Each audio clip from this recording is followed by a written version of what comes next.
Hello and welcome to my book review of My Roommate is a Vampire. Today we're going to be talking about everything I loved, hated, found odd, or really enjoyed from this book, the extended version. If you're not wanting to watch a very long, rambly version of what I liked about this book and my general review of it, I have a version that's going to be uploaded onto my shorts that is a shortened version of this, but otherwise, settle in, sit back.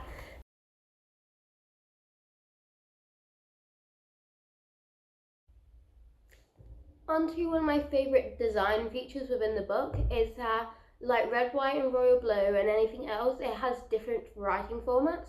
So it has 3 to 4 main ones, which is standard text, then you have the written hand, then you have text, and then you also have emails.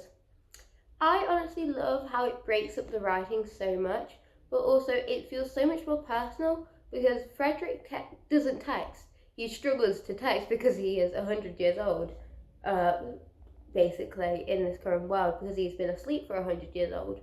But also, I love the way they grow their communications because obviously one's a vampire and one's not, so they don't spend a lot of time with each other in the beginning of the book. And the way they form their relationship is over by passing notes, which is so sweet. I honestly, it had me kicking my feet during chapter 5 where I was just like, this is so cute because they're drawing little doodles next to all the notes back and forth to each other. Why is this so cute? Honestly, you really don't see any, like, in terms of spice content, because I know that is important for people, but also people want to be informed where it is so they can work out if they're going to enjoy the book. It's about a decent chunk into the book. I would say, like, you have to get, like,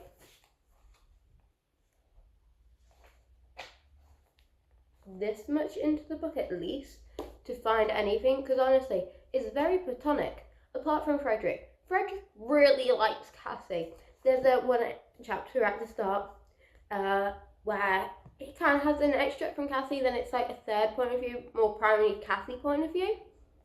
But literally, it's just him Google searching once he's learned how to type on a laptop, just how to kiss. Has kissing changed in the past 100 years? Is it wrong to kiss roommate? Do you know how to kiss roommate?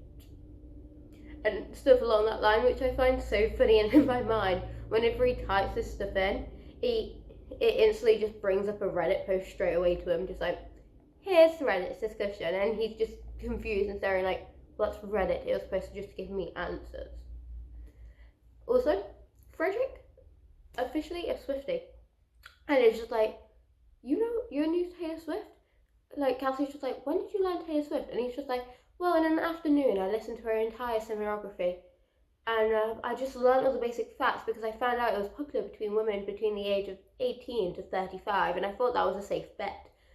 And I'm just like, you studied an artist with giant amount of information on the internet in one afternoon just so you had something to talk about because you're that socially awkward.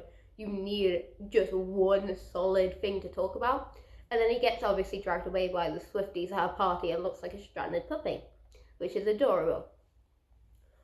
Honestly, overall, this book as a general, it is very well written for what it is, but also for the trope and genres it is. Because obviously it's forced proximity because the girl is that broke and the apartment was listed under questionable circumstances. And you might like, what's questionable? Oh, and it's like, it was a Craigslist ad without any photos saying I have an apartment and rent $200 a month, and no one had taken it, rightly so. If you ever heard information like that and you knew it was in a nice area, you would be running for the hills because who the hell listed a house for that price? But apparently Frederick does. Also, Reginald. I love Reginald. He's just iconic and unhinged. He's the best friend that you hate but love at the same time. Because he's just there, just like, I'm going to have fun with this, but I'm also going to be helpful. And that is his whole motif. On top of this, it does have like Twilight-y things. So like when I'm reading, I do get reminiscent of Twilight, but that's kind of their powers. So they all have base general powers of like they can conceal their fangs, give illusions to the general public, but those break down when they're with someone they trust, kind of like that. But also, they all have personalised powers, which is hilarious. It's like, Reginald, oh, he can fly. Frederick? What can Frederick do? Surely he's our leading man. He would have a great power. No, you're wrong. He summons pineapples when nervous. Just imagine you're that anxious, which he is, because he's living with a human girl who he now finds he's attractive to, and he's panicking. So now he has a panic room filled with pineapples and kumquats. Honestly, that seems like a pretty good deal if you could actually eat them, but he can't. So now he's just stuck with a giant amount of pineapples. It's like, what do I do with the pineapples? So now he's trying to get rid of all these pineapples. And I honestly find it so hilarious. Because imagine being a vampire, being reborn again. And then you go, what's my power? And it's just like, you summon pineapples. But I can't eat them. Can I just not summon them? No, you only summon them when you're nervous. And you're just like, oh God. Like, oh, imagine if you're trying to be a regular human whilst being a vampire, and went to a job interview and you're really nervous and you're just less nervous. Or if they had social anxiety, oh my God, and they're just sat there nervous, and every time they got nervous, just a pineapple appears. That would be insane. Anyway, also, I just remembered as I was talking about this, Cassie doesn't know until quite far into the book. She waits for Frederick waits for them to get to know each other. And then, when he's trying to break the ice and tell her, Reginald strolls in, goes into the fridge because she's found blood bags and she's freaked out and ran away. But then she's gone back. The best friend is like, yeah, I know he's hot, but also this is very questionable that you're going back to a guy you just ran away from. Just live here. And she's like, no, it's a misunderstanding. And he's just seeing red flags right and left, rightly so, if you don't know the real situation. And then he's trying to explain it. And then in walks Reginald. He goes into the fridge, grabs the blood back and just drinks it in front of her. And she just, does any human reaction and freaks out. And he's literally like, Reginald, get out. And he's just like, at least I wasn't your mother. Also, the mother in this is unhinged, like truly unhinged. She's just there chilling, and like while she's chilling, she's just like, I haven't seen my child in 100 years. I'm not gonna go down to see him. The only reason I'm going down to see him is because he's rejecting my arranged marriage that I have for him.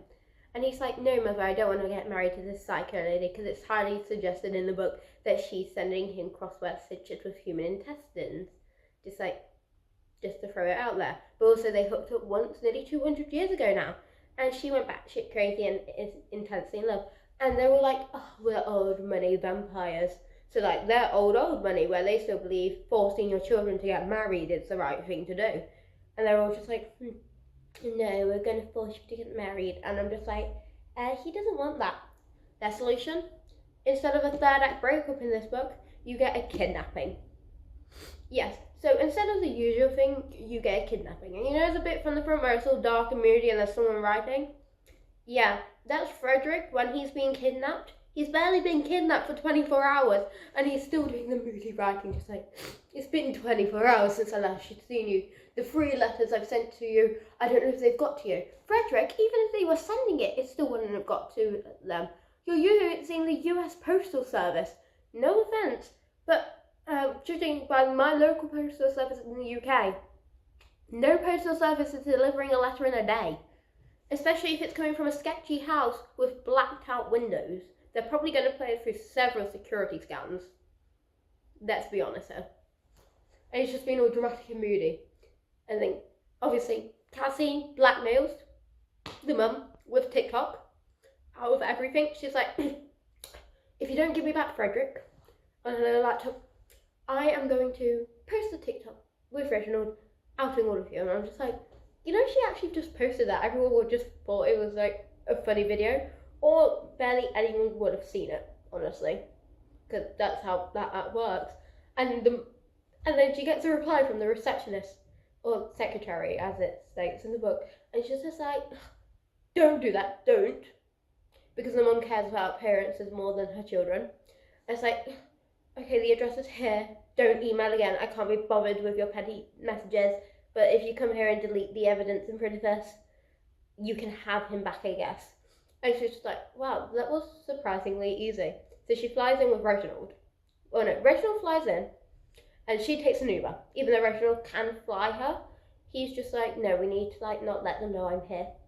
And he's just like watching over this all happen. And then they release Frederick. And then Reginald's like, right, bye, I'm dumping, I'm not carrying both of you. They take an Uber home. And then they live happily ever after. And you might be like, Rosie, but where does she get turned into a vampire? It's not actually confirmed. So in the epilogue of this book, we get this lovely little segment where it's 1 year in the future. She's comfortable in her job, she has a strong foundation.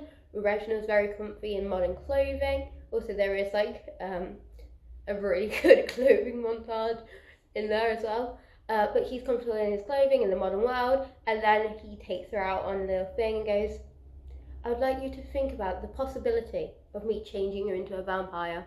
And she's like, you have to tell me everything up front, and then we'll discuss it. Which I think is a beautiful way to broach the topic of, hey, I don't want to die without you, but also I don't want to force you into being a vampire, and giving them time to get to know and to establish a relationship. But also on top of that, then going, I don't want to rush into it. I want you to go over everything it requires to be a vampire and everything you're going to have to give up and you gain.